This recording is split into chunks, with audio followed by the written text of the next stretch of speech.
Hello and welcome to 360 Sports on Trust TV. I am Emmanuel Fashimi.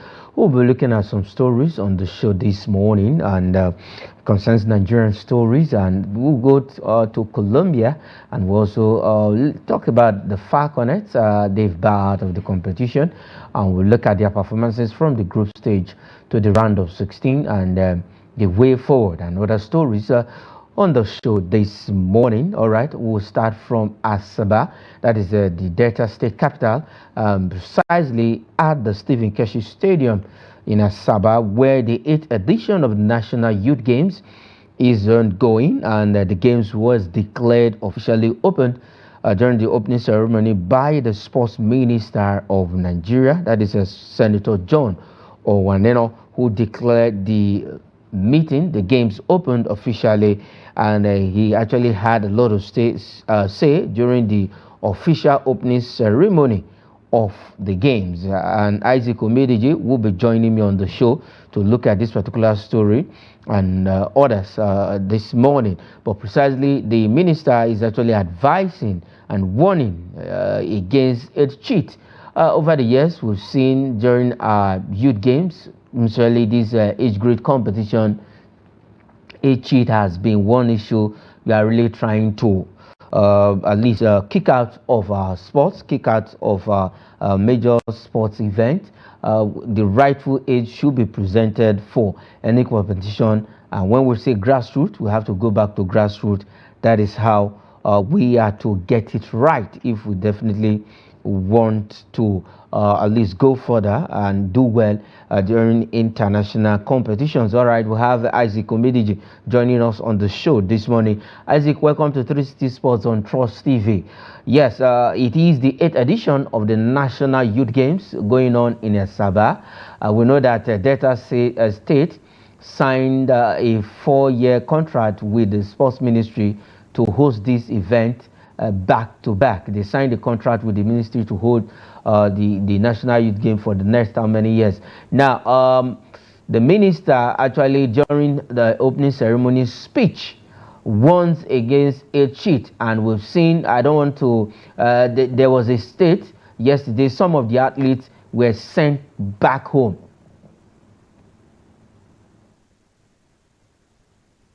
Yes, good morning, Emmanuel. Thank you for having me on your show this beautiful morning again. Let's start from the Delta State signing agreement and ensuring that it's hosted back to back. It's an advantage for the state, and it's a very good one because it was a foresight decision. It will help them develop their sport, their facilities. It will help them maintain the facilities.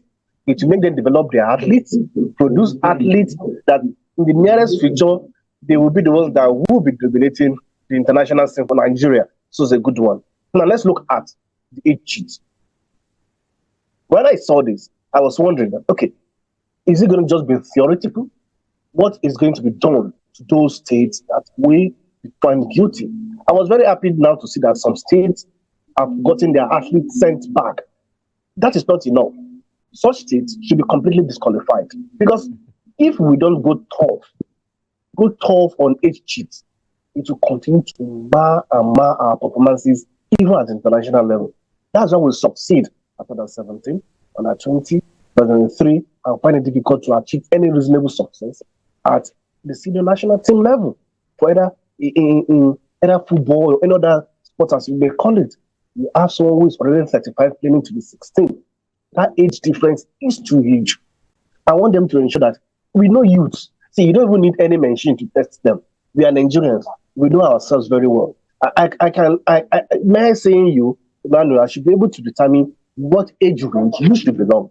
I don't need a machine to confirm it to me that you belong to either 17, 18, or you belong to 30, 40. No, I don't need a machine to determine that. So let us ensure that every state found wanting should be disqualified and banned from featuring in the next edition of the games. We will start by this week, and we will ensure that the right thing is done. We will catch them young. It's for our own benefit. We continue to develop them youngly, and when there are chances for us to present our international scene, we will have no problem. But we will continue to bring daddy to come and represent son. It will be a failure for us. Okay, it's going to be a failure for us. Let's still stay with the National Youth Games. At times, most at times, we've seen athletes being discovered from the National Youth Game. Apart from the last National Youth Games, the likes of Yakubian and this lady that represented Nigeria in swimming were discovered during the National Sports Festival. Though some athletes discovered. They don't really have that background. After this, you might not even hear some of them again. What is the way forward? That's because we don't have a good structure and good developmental plan on ground. We just recognize them for discovering them and it ends there. What do we do for them after? If not for individual athletes who have sponsors or individual athletes who have what it takes to develop themselves, that is the end. And that is why you see, even when I talk about this 8 sheet, even at the national, or at the national games, where we bring all athletes together to see those who will represent us at national level, we will still not do the right thing, ensuring that we get the best. And that's why some of them will now go back to claim to be youths, go back to a age grade to see if they will get recognition there. So we must be very truthful. We must have a structure. We must have a plan on ground. It's not something that we will do within a year. No, it takes years. It takes years for us. It will take years for us to do this. We have it that okay, those who are discovered at the National Youth Games this year, if they are over age for the next edition of National Youth, will not be participating. We will have another opportunity for them to be showcasing their talent elsewhere. Once in a while, we expose them to various international or local even competitions. But we just abandon them. You just let them go back to school and see they're going to school at all. We abandon them to their fate completely. And if they find their way outside the shores of the country, get their skills honed by facilities, administrators, and coaches elsewhere outside the shores of the country, we will now want them to come back and represent Nigeria. How? Did we invest in them? Apart from discovering them, what did we do? Do we invest in empowering that discovery? Do we do anything that is good enough for us to ensure that what they have is improved upon?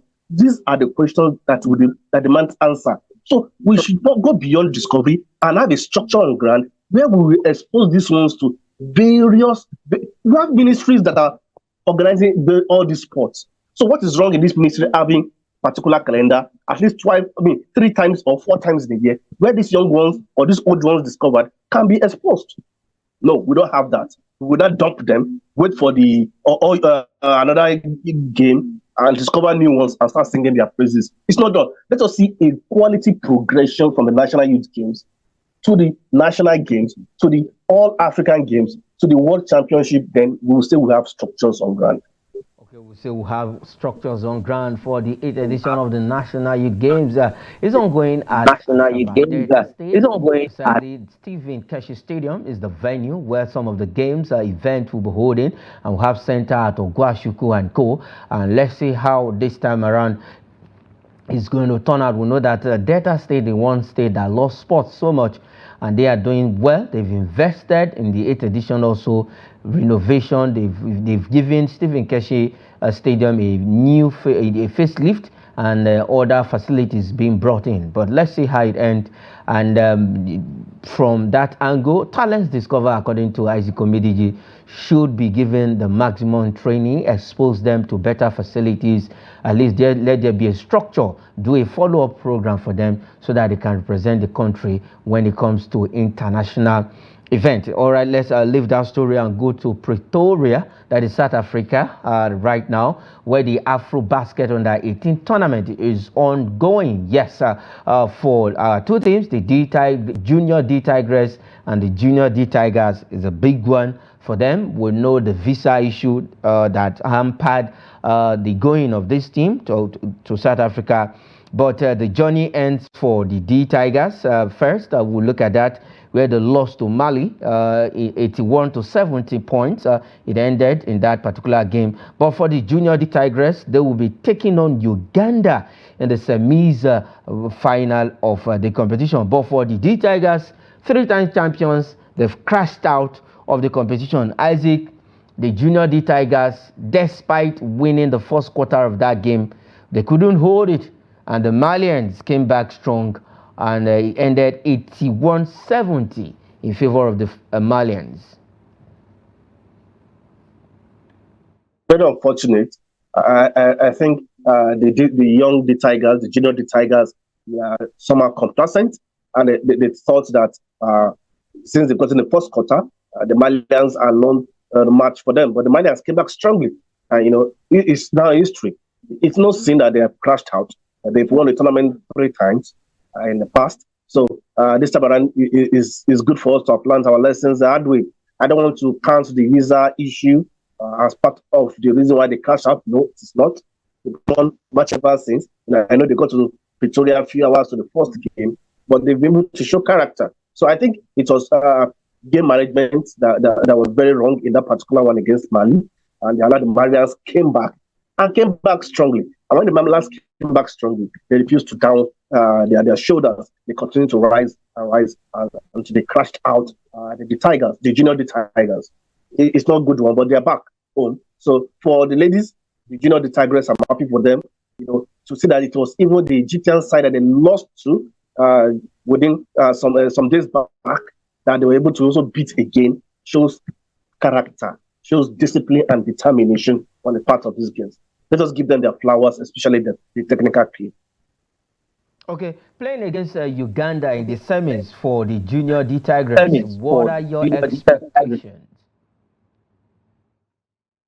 It looks to be easy on paper, but they shouldn't do what their male counterpart did. Because I believe complacency is set in for their male counterpart. They should take on the Ugandans as far as if they're taking on the Egyptian side. Just the kind of spirit that they came into the game against Egypt. They should use that against Uganda. I think the second semi-final will be between Cameroon and Mali. Two other strong sides in this tournament so far. So the Tigers just have to take just one more game to the finals, and that is Uganda. So they must do everything possible today to ensure that they are clinical enough to get over Uganda. On paper, it favors the junior the Tigers because of the way they've been playing and because of the pedigree over the Ugandans. But it goes beyond that. If you were to look at that, the American counterpart should have lost to Mali. So complacency shouldn't set in. They must continue to be dedicated, disciplined, and focused. It's very, very important. Okay, they should be focused into this game against the Uganda counterpart. The Tigers, and for the junior D Tigers, well, their journey ends against the Malians in their own game. But let's see how the ladies will respond and maybe carry the color, the green-white color of Nigeria into the finals. All right, let's leave the continent of Africa and go to South America, where the FIFA Under-20 Women's World Cup is ongoing. Yes, we look at the Super Falconets. I call them the Super Falconets.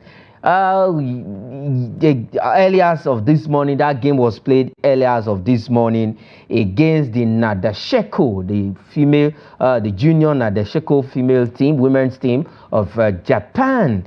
It was 2-1 against the Falconets of Nigeria as they bow out of the tournament. Isaac, we conceded the first goal in the 33rd minute of that game in the first half, and the second goal coming in the second half of that game. For the Falconets, they did all they can, piling all the pressure. We got our first goal, 90 plus, but it wasn't really enough to rescue us, maybe probably push that game to extra time. Yes, it's very unfortunate for the girls. I think they did everything possible. But if you look at history and you look at pedigree, you know that on the last 3 occasions we played the Japanese women under 18 team. They've won twice, with the Falconets winning 1. So again, the Japanese have proven to be superior to the Falconets. And we have some beautiful players, some good players in this under 20 team. They did very well, but they were not strong enough. The problem with us at this age grade competition is that no matter how good our players are, they're not tactically and technically sound. We always lack that at this stage of our football. Technically and tactically, we are not very sound. And because of the exposure, because of the kind of coaching, the kind of pedigree of kind of football we play, we don't focus more on tactical and technical side of football. We are more physical. We more deal with formation that we don't even follow. So it comes to play where we play side, but technical and tactical. They can switch pattern of play on so many occasions during a game, and that was what the Japanese team did. And then they were victorious over the Super Falconets. I mean, over the Falconets. But I think it's time for Christopher Danjuma to be replaced as the coach of the 20 team. He has done well. He has produced a lot of the 20 team for Nigeria. It's time for us to have a fresh hand in that particular age grade team for women football. Okay, why using him for a fresh hand? But for Christopher Danjuma, sometimes we say this, coaches don't go onto the pitch of play to play. Rather, they will be at the sidelines dishing out instruction. Now, let's look. You are saying it's time for him to replace. Why did you say that? And probably we'll still look at the game.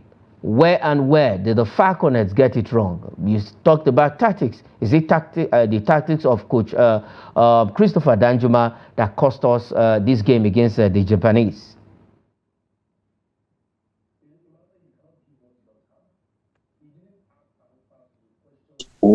Tactically and technically, but Japanese team, he didn't. And I'm not saying he's not a good coach. He has done well. See, when you remain in a particular place for a long time, there is this capacity, there is this probability of you lagging behind or not being very, very, very much motivated. It's very possible. How many on the 20 team has he produced for Nigeria? Many. So he can be replaced. What is wrong even upgrading him to the 23 national team and bring in another coach, another opportunity for us to develop another coach? This time around, a female coach, if you ask me, a woman coach, if you ask me, not a male coach. So for Christopher Danjuma has done well, but in that particular game, he was not able to answer all the questions posed to him by his counterpart from the Japanese side, technically and tactically. And that was where we lost the game. If not, we would have matched these Japanese ladies and taken them to the cleaners because our girls were individually good. But as a team, it was problematic. Okay, as a team, we didn't really get it right. The guests gave everything they have in that particular game because we had to stay late in the night to watch it. That game was played, like I said earlier, as of this morning, and they gave their best. It was 2-1 against the Falconets of Nigeria. Now, let's look at the full results of the round of 16 games, and we'll look at those teams. From the results, you know that those teams that make it through to the quarterfinal. And for the Japanese lady that defeated us, they are going to keep a date with the Spanish team, who are the defending champions. And this same team played the finals in the last edition. Now, Spain defeated Canada 2-1. Brazil trashed Cameroon 3-1. Cameroon had all it takes to actually win this game, but they lost all their chances. They were complacent, and the Brazilians punished the Cameroonian ladies, and it ended 3-1. Colombia pipped South Korea 1-0. Mexico and USA played a 3-2. That is USA winning that game. North Korea trashed Austria 5-2 in that game. Germany also trashing, humiliating Argentina 5-1. And for France, the two European powerhouse in women's football, it was 2-1 against France. That's Netherlands beating France 2-1. And Japan also the same scoreline as that of France, Netherlands 2-1 against Nigeria. Quickly, Isaac, for Spain, they will be playing Japan in the quarterfinals. These same teams, they played the final of the last edition of this the Women's Under 20 World Cup. It's going to be a cracker, a fireworks of games, if you ask me. Two sides are very good. Japanese very fast, technically and tactically sound. But if you're looking for the best team when it comes to tactics, you go for Spain. It has been going well for them in women and football recently. So probably that luck will also good for them. I'm tipping Spain to be able to get this over Japan. Okay, you're tipping Spain to get this over Japan. And the sad news is that all African countries have crashed out of the tournament. Nigeria and Cameroon being the last casualty at that particular competition. All right. let's leave the Falconets. We wish them well in their progressive career as they will be coming back home and probably going back to their various clubs in Nigeria as we wait for the Nigeria Women's Football League to kick off. All right, let's say talking about the women, but this time we'll go to the senior national women, that is the Super Falcons, and there's news coming in from that particular area. I know a lot of Nigerians might not like it, while some might say, okay, maybe it is the right decision for the man as coach. Randy Waldrum resigns a step down as Super Falcons coach. Well, this is a bit worried for me, Isaac, for Randy Waldrum stepping down as Super Falcons coach. I actually wanted, if we can, maybe the man to continue with these women. Oh, it's mixed reactions for me because initially I never loved his way of play. I never respected him. But after that World Cup, I think I started having confidence in him, and he has continued that same path, even though we still should have achieved more under Randy Wandrup. I'm only just worried that these days people resign for medical reasons. After the whole thing, the main gist will come out. So I hope NFF has not done anything wrong, and I hope they are not owing him any allowances, and I hope there is no contractual, misfiring from any part of this team. But it is very important that you care for your family. Family first. He gave reason that his wife, health, is giving some concerns, and he might not be able to concentrate. That's one thing that the whites do better than us. Instead of having divided loyalty, divided attention, they decide to give it a go, a particular one. So if he's going good, he has done his own part, and I hope that he's not being hold, as I mentioned earlier. Everything he deserved that he has worked for should be given to him. And this time around, okay, everything that maybe if he's being owned should be given to him. the NFF should immediately should be given back to Randy Waldrum. Tried for the Super Falcons his wife a quick recovery because of some head grounds, family head ground. That is why he's leaving the stead as the Super Falcons coach. All right, before we go on the show, we'll look at a transfer story, but we'll look at this particular story coming in from Turkey as a good news. It was all smile from the part of the clips we saw as Victor Osimhen resumes training with Galatasaray in the Turkish Super Liga. This man, and in training, we saw all smiles. It was, when you see joy in someone, you see real joy, real happiness. That was what we saw with Victor Osimhen during his training with Galatasaray yesterday in Turkey. Well, yes, it's good to be happy because it's very important for him. He needs that happiness so that he will be able to fire out, continue to fire in goals. And I believe he will do that a lot in the Turkish league. He needs to continue to do that so that he can get the big move he deserves and he wants, especially in January. Don't forget that the contract he signed with Napoli, the contract that took him to Galatasaray on loan, has a clause that if a big club comes in January and everybody agreed on a deal, he's going to move. So seeing that he's beating his former teammate Dres Mertens also meant a lot to him. So he's feeling comfortable already, and I believe he's going to do well in the Turkish league. In the next 4 months before January, Osimhen will paint the Turkish league, black, blue goals. Okay. Osimhen will actually paint that league with a lot of goals.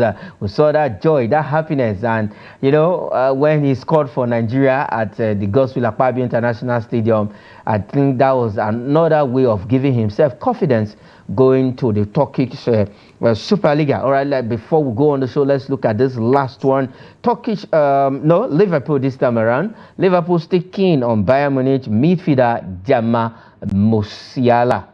Fantastic young man, and Liverpool is doing all they can to see if they can bring him to Anfield to play under an slot.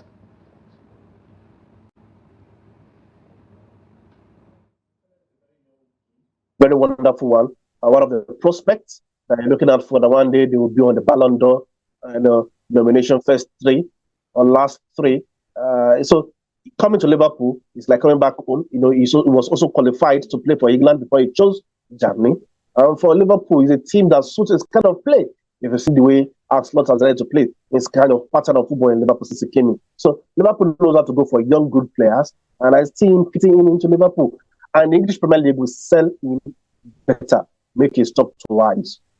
The English Premier League will sell him. His stock is going to rise. Let's see if that definitely will go through. If he's going to put on the red jersey for Liverpool at Anfield and be playing in the English Premier League. All right, this is where we'll be leaving it on the program 360 Sports this morning. Isaac, thanks for joining on the show. It's a good one having you on 360 Sports. Thank you very much, Emmanuel. Okay, that is it on the program. I am Emmanuel Fashimi. Say thanks for watching.